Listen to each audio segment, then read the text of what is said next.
লক্ষণ আছে, সময়ের বরকত কমে যাবে। কমে গেছে না? জুমার নামাজ পড়ছিলেন কবে মনে করেন? মনে হবে পরশুদিন পড়ছিলেন, কালকে আবার পড়বেন। মনে হয় কিনা এরকম? 7টা দিন খুঁজে পাবেন না। আমি জুমা পড়াই, আমার তো মাত্র খালি মুসিবত।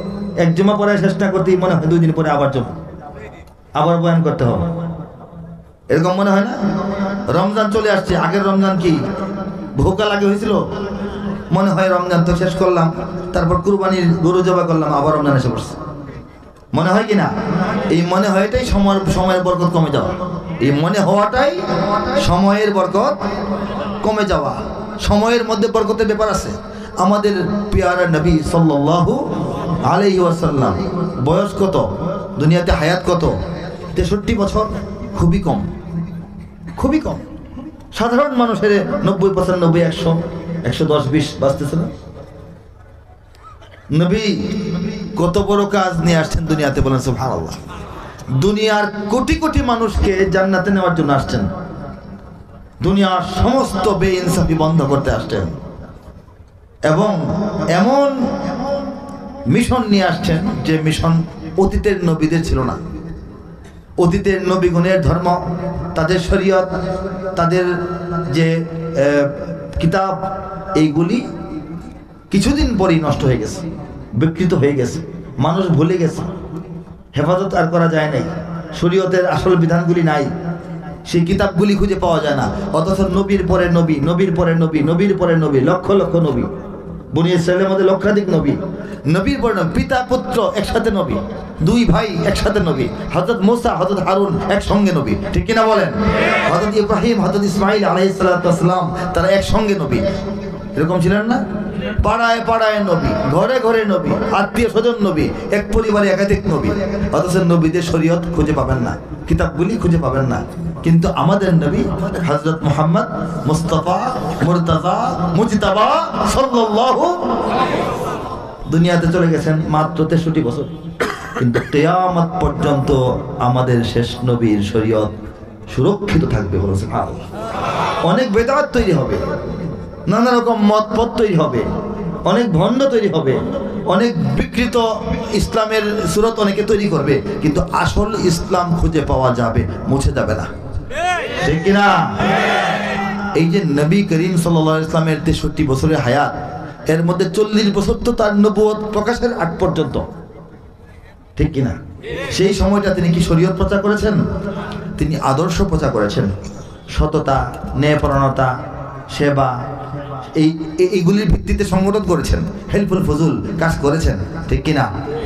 এরপর নবুয়ত প্রকাশের পর 13 বছর মক্কায় স্বাধীনভাবে কাজ করতে পারেন নাই। গোপনে, নীরবে, আতঙ্কে, সতর্কতায়, ভয়ে, আস্তে ধীরে, ঠিক কিনা?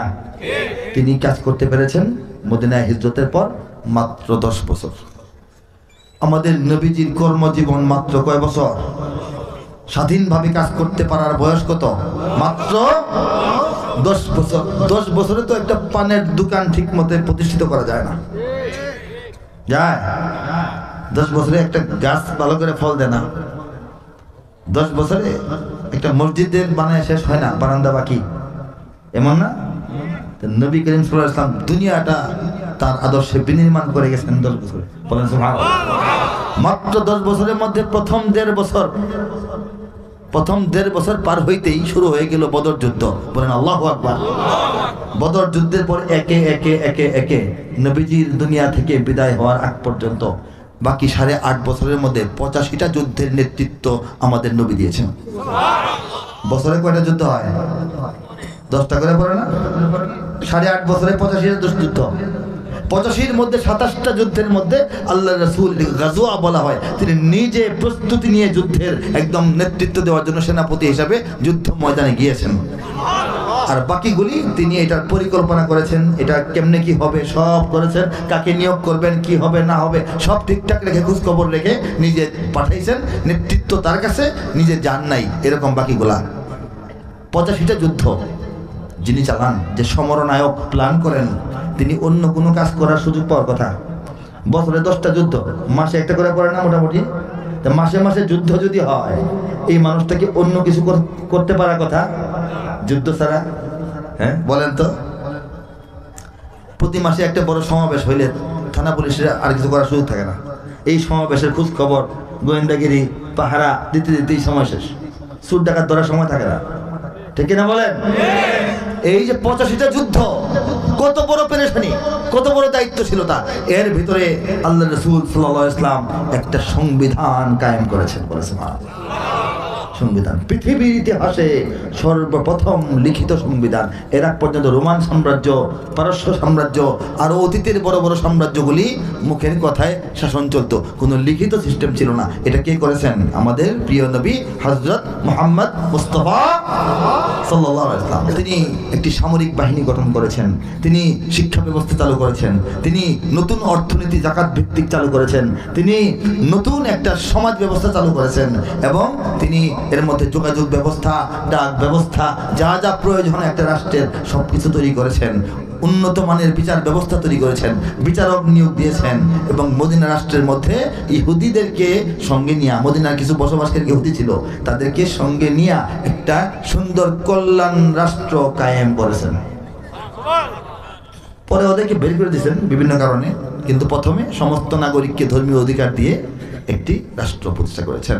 এবং শুধু তাই নয়, তার যে এই মিশন, এর মধ্যে কূটনীতি, এর মধ্যে বহির্বিশ্বের সঙ্গে পররাষ্ট্রনীতি এত সুন্দরভাবে আমাদের নবী কায়েম করেছেন যে রাসূল আমাদের চোখের থেকে চোখের আড়াল হওয়ার পর, দুনিয়া থেকে আড়াল হওয়ার পর, হযরত আবু বকর সিদ্দিক রাদিয়াল্লাহু আনহু 2.5 বছর ক্ষমতায় ছিলেন, তাই না? এরপরে তো ওমর, নাকি? ওমর 12 বছর। এই 12 বছরের মাঝামাঝি সময় 6-7 বছর ধরেন, এদিকে 2.5, ওদিকে 6-7, কত হইল? এই 8 বছর, 8-9 বছর সর্বোচ্চ। রাসূল দুনিয়া থেকে বিদায়ের 8-9 বছরের মধ্যেই এই রাষ্ট্রটা মদিনা থেকে বের হয়ে, মদিনা থেকে বৃদ্ধি পেয়ে, চীন থেকে মরক্কো পার হয়ে, আটলান্টিক সাগর মহাসাগর পার হয়ে স্পেন পর্যন্ত কালিমাতুত তাইয়্যিবার পতাকা ওড়াইয়া একটা ইসলামী রাষ্ট্র কায়েম হয়ে গেছে। এখন দেখেন সময়ের বরকত, বুঝছেন? নবীজির 10 বছরের বরকত, এই 10 বছরের বরকতে হাজারো কোটি মুসলমান দুনিয়া থেকে জন্ম নিয়ে জীবন যাপন করে বিদায় হয়ে গেছে। এখন 200 কোটি দুনিয়াতে আছে, বলেছে। এবং আল্লাহ রাসূলের নামটা বললে 200 কোটি মুসলমান অধিকাংশই একসঙ্গে সাল্লাল্লাহু আলাইহি ওয়াসাল্লাম বলে। এই হচ্ছেন আমাদের নবীর মিশন। আমি শুধু সময়ের যে বরকতের ব্যাপার আছে এটা বোঝানোর জন্য বললাম। নবীর কথা অতুলনীয়, কিন্তু অনেক আলেমের দেখবেন, অনেক ব্যক্তির, ভালো মানুষ দেখবেন, অল্প জীবনে অনেক কাজ, জীবন বড় না, হায়াত কম, 45 বছর বয়স, দেখবেন যে কত বয়ান, কত লেকচার, কত গ্রন্থ তার লেখা, কত মাদ্রাসা মসজিদ তার করা, ঠিক না? এই যে বরকত, এটা কমে গেছে।